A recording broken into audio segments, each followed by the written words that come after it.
Hey everyone, good morning and welcome to LakePoint Junior High. My name is Pastor Ethan and I'm so excited that you are participating online today. Today, just to let you know, it's going to be an amazing day. And not only today will be amazing, but this week is going to be an incredible week. Now, let me tell you why I know that. You see, today is National Sponge Cake Day. Tomorrow is National Waffle Day. And Tuesday is National Banana Split Day. Those are like three of my favorite things, and they all happen today, tomorrow, and Tuesday. Also, another fun fact about today, on this day in 1966, the first photograph of the Earth taken from the orbit of the moon happened. So, if you like junk food, and if you like facts about space, then I don't see how today can't be anything but absolutely amazing. Now, for our interactive family experience today, you're about to experience some friendly family competition. We're gonna start a brand new teaching series, and we're gonna end today with some discussion about comparison. So, students, grab some sponge cake. Parents, refill that cup of coffee, and let's dive into our junior high online experience in 3, 2, 1.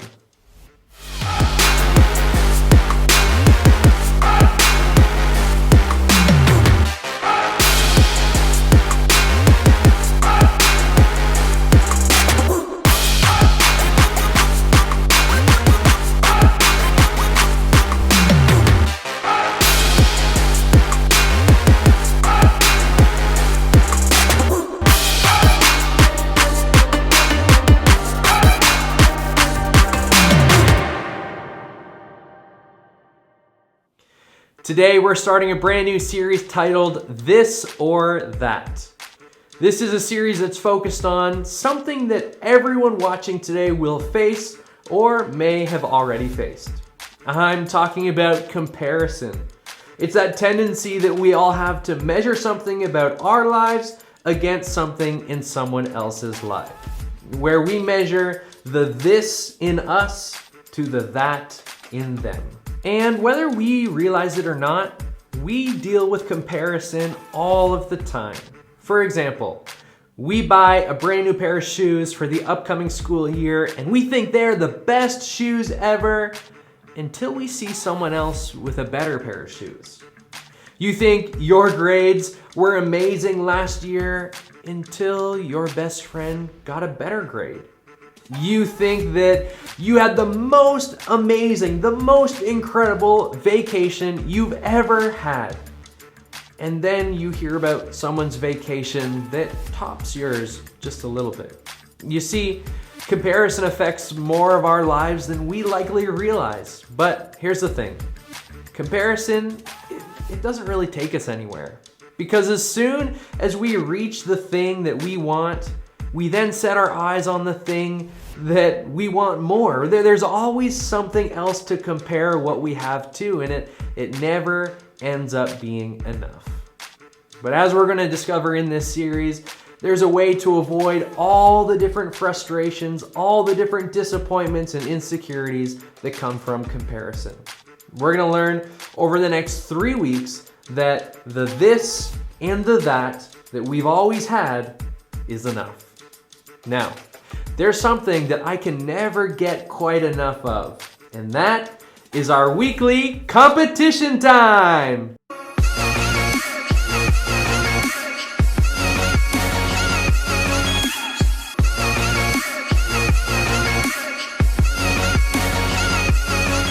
Every week, we have some friendly family competition, and this week's competition involves one of the most delicious beverages of all time. Now, what is the most delicious beverage of all time? I'm glad you asked. It's milk! Now, I know that some of you were thinking of some sort of pop, like maybe cherry Coke or vanilla root beer. Maybe you thought that was the most delicious, but in my opinion, a cold glass of milk beats all other drinks any day of the week. Now, I apologize if you're lactose intolerant or if you aren't able to have milk, or even if you don't enjoy milk, which everyone does.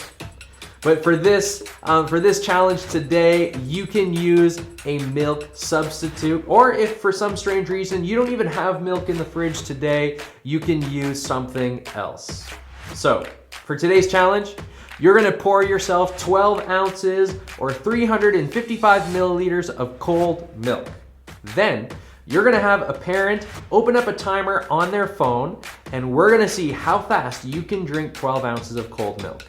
Make sure you take a video because we are going to see who can drink their milk the fastest, and the winner is going to win a $10 Tim Hortons gift card. So press pause, chug the most delicious beverage of all time, capture it on video, and then post your video on our junior high Facebook group. I can't wait to see how many of you end up spilling your milk all over the place. I mean, I can't wait to see who drinks their milk the quickest. All right, go drink your milk and then come back and press play as we jump into week 1 of our This or That series.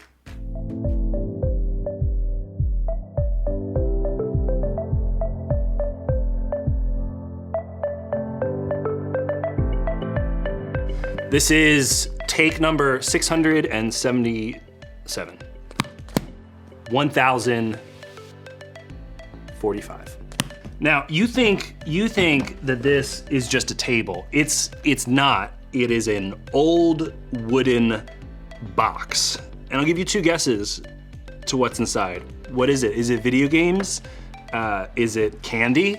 Is it new shoes? No. It's books.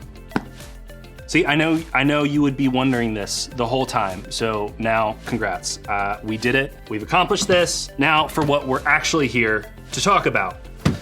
At this point in your school careers, I'm gonna make a guess. I'm going to guess you've been taught a little bit about measuring systems. Now, everybody got so excited when I said measuring systems, because who doesn't love a good measuring system?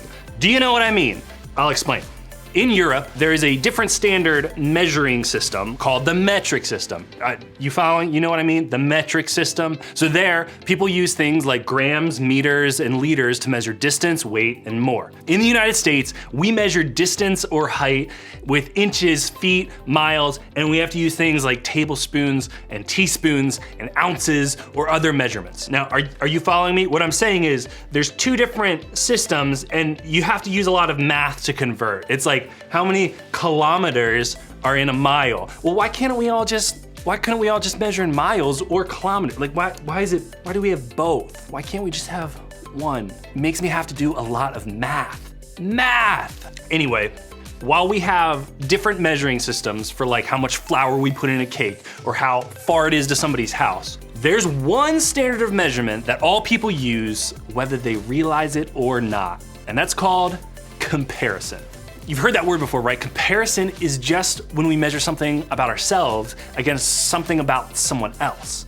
We take this about ourselves and we measure it against that about someone else. You think that this pair of sneakers is awesome until you see that pair the kid in your group has. You think that this grade on your paper is pretty good until you hear about that grade that your best friend got. You think that this guy you're dating is pretty cute until you see that guy your teammate is dating. Do you see what I mean? Comparison is the way we measure this in our lives against that in someone else's life. And it affects more of our lives than I even realize, or you probably even realize. Now, here's the thing about comparison. It can lead us to believe things that just aren't true. Things about ourselves and about others. When we compare ourselves to others, we can start to believe their lives are better than ours in some way because they have so many followers on Instagram or made the game-winning shot or got to take that girl to the school dance, or they have more friends than we could ever even dream of having. Their lives are perfect. They have everything they could ever want, everything that we want. And because of that, we just assume that their lives are amazing, even though we may know that's not true because nobody's life is actually perfect. The comparison leaves us feeling like our this We'll never ever measure up to their that. And when this happens, for some of us, the comparison leads us to so much disappointment. We're disappointed that we don't have what they have. We wonder why they got to have the cool new house or the starting spot on the team or the happy family, and we think, why not me? And you'll see, like, the more we compare, the more disappointed we are with what's like right in front of us. For others of us, this might be you might just get frustrated. Really, you just don't think it's fair. Don't we deserve to have all the cool stuff? Or the big friend group? Or that part in the school play? The fact that somebody else has what we want, what we think we deserve, well, that just doesn't feel fair. And that makes us mad. Or maybe it's different for you. And that feeling comparison brings into your life is hopelessness. Not only do you see something in someone else's life that you want, but you feel like you'll never have it. No matter what you do or how hard you try, you'll never be able to get where they are or have what they have. And that makes you feel hopeless. Or maybe comparison motivates you. Instead of giving up, you decide to try harder, to push faster, to do whatever you have to do to get to where they are. And while motivation and hard work aren't bad things, they can be unhealthy when comparison is the reason behind them. Maybe, just maybe, when you compare yourself to others, you actually feel pretty good about yourself. You might even think that you're better than someone else, that you're more deserving of what you have than they are anyway. You might even look down on others because you feel like your life looks pretty good in comparison. Okay, so that was a lot of examples, and you might relate to one of those. Regardless of how comparison makes you feel or which of those examples you relate to most, here's what I think might be true. Comparison still never really takes you anywhere. Because as soon as you reach the thing you want, as soon as you go from your this to their that, you find something else to compare to. It's never enough. The cycle never ends, and you end up struggling with those same feelings of disappointment, frustration, hopelessness, and more all over again. Now, I don't know about you, but I bet there has to be a better way. And lucky for us, I think there is. A way that kind of doesn't leave us stuck in the cycle of comparison, and it can be found in the Bible. The letter we're gonna look at today was written by a guy named Paul. Paul was a leader in the spread of the Christian faith, and he often wrote letters to encourage believers in churches in different areas. In the letter that we're gonna look at today, Paul addressed issues born out of comparison to a group of church members in a city called Corinth. Here's what he said. "Oh, don't worry, we wouldn't dare say that we are as wonderful as these other men who tell you how important they are. But they are only comparing themselves with each other, using themselves as the standard of measurement. How ignorant." So even though Paul was specifically talking about some false teachers who were bragging about their spirituality, the same truth applies to me and to you today. Basically, Paul was saying, listen, comparing yourself to other people stinks. It's not smart, it's not wise, it's not helpful. So let's not do that, okay? I think probably what Paul wanted us to know was that when we compare ourselves to each other, we're using the wrong measurement. When we hold up our real life to somebody else's life on social media, when we compare the way our family looks to the way another family looks, when we look at what we have in comparison to what somebody else has, we always seem to end up on the losing end.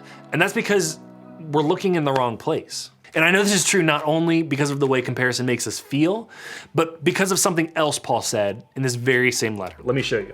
When people commend or compliment and praise themselves, it doesn't count for much. The important thing is for the Lord to commend them. So it's saying that it's not about how we measure up in comparison to other people. It's not about how our this stands in comparison to their that. As Paul said, that doesn't really count for much. But what does count is this, and that's how God sees us. That's our standard. That's the place we can look to see how we measure up.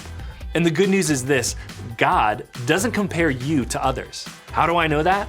Because of Jesus. We can look at the way Jesus treated people while he was here on earth as proof of how God sees me and you today. Jesus didn't rank people around him from best to worst. He didn't compare one single person to his own perfection.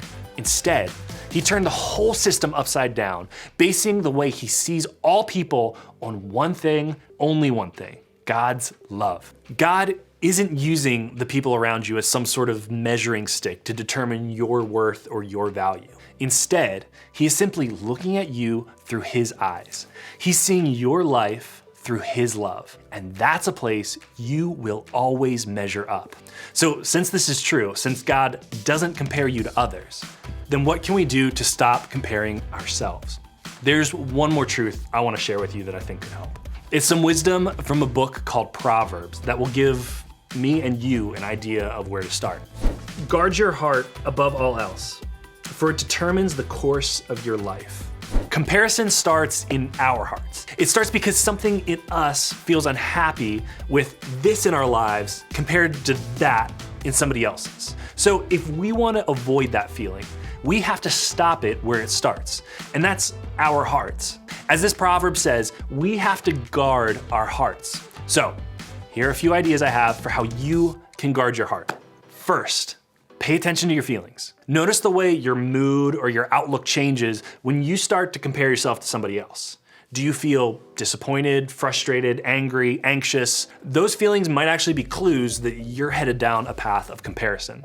They're a signal that you need to guard your heart. Another thing you can do is you can find out what's fueling it. What are you looking at, thinking about, or doing when you start to feel those things? What's fueling your negative feelings of comparison? Is it a post on social media, a TV show that you're watching, a circumstance in your life that you wish was just different? If it's something in your control, take a step away from it. Close the app, turn off the TV, take a break from that friend group for a day or so. Take a step to guard your heart from the things that cause you to compare. And if it's something you can't control, talk to somebody about it. Maybe you're unhappy with something about your home life, or you have a friend you're jealous of, or you wish you had gotten the top spot on your team. Things like that can cause you to compare. Your group leader is a great person to help you identify steps you can take to change and guard your heart in those areas. And the last thing is celebrate what you do have. Instead of filling your heart with comparison, fill it with the acknowledgement of the things that you do have, the things that you're thankful for, the things that you like about yourself and your life. See, like the way God sees you is the best place to start. Make a list of the ways He sees you. Send an encouraging text to someone you appreciate, or write down all the things you're grateful for in your own life. When you're tempted to compare, fill that space in your heart with gratitude. Fill it with something that reminds you of the truth that God doesn't compare you to others. If you're still thinking you're the only one struggling with comparing yourself to others, that's not true. Every single one of us, me too, struggles with comparing ourselves in different situations and different areas of our lives. The good thing is, we don't have to struggle alone. One of the reasons we have groups is to give you a place to talk about these things and become more aware of them. So, one more question for you. As you go to your group today, I want you to think about this. How does comparing myself to others usually make me feel? That was a spider. Peace.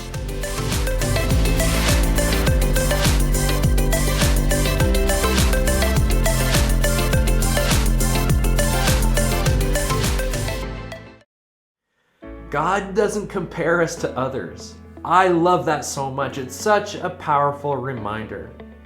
And so with that reminder comes a follow-up question. If God doesn't compare us to others, then what can we do to stop comparing ourselves to others? We know that comparison starts in our hearts. It's something within us that feels unhappy with this in our lives when we see that compared to that. We know that comparison starts in our hearts. Something in us feels unhappy with this in our lives, especially when we see it compared to that in someone else's.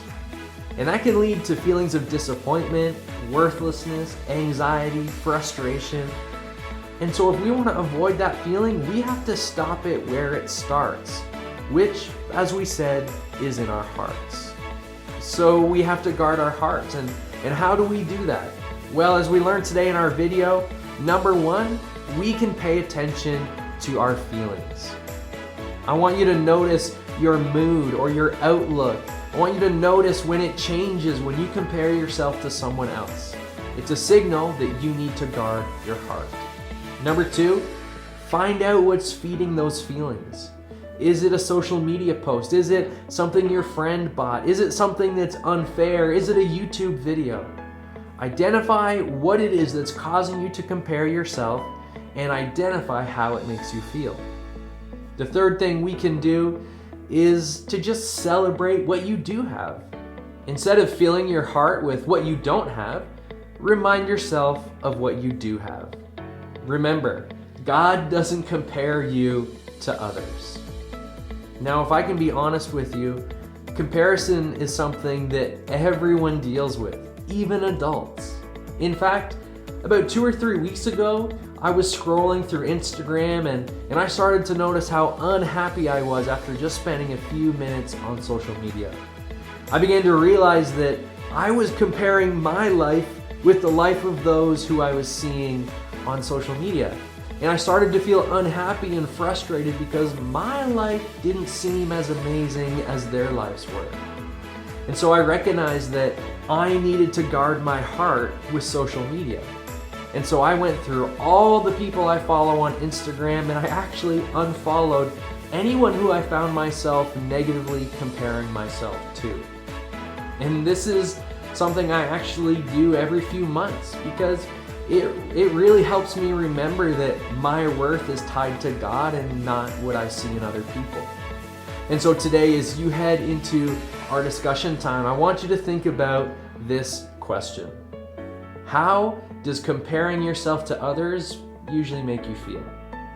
Parents, this is where we're going to turn things over to you. And so in a moment, you'll see some questions on your screen. Grab the remote and press pause for as long as you need to create a meaningful discussion around these questions. Remember that these questions are just a guide, and so if they're not really stirring up a healthy conversation, feel free to reword them, to change them, so that you can have a great discussion with your student.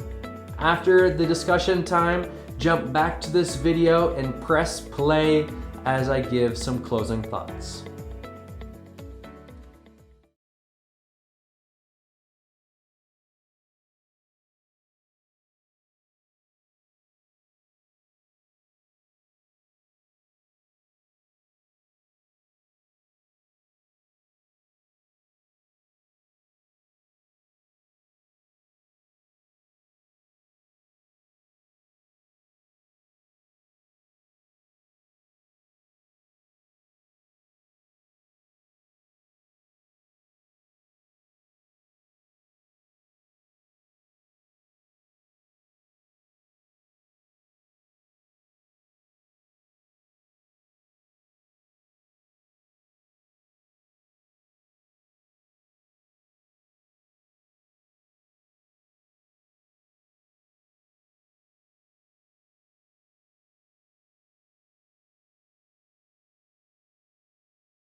Thanks for a great week here at junior high.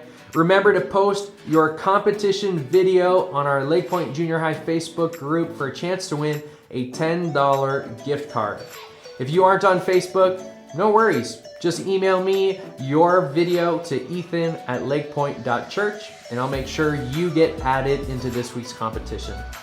Now to close our time this morning, take the next 2 minutes to pray together as a family, and then, like every week, head to the LakePoint app to access our weekday devotionals that go along with our series. You'll find those right on the main page in the Family Resources section. Have a wonderful week, friends. We'll see you next week.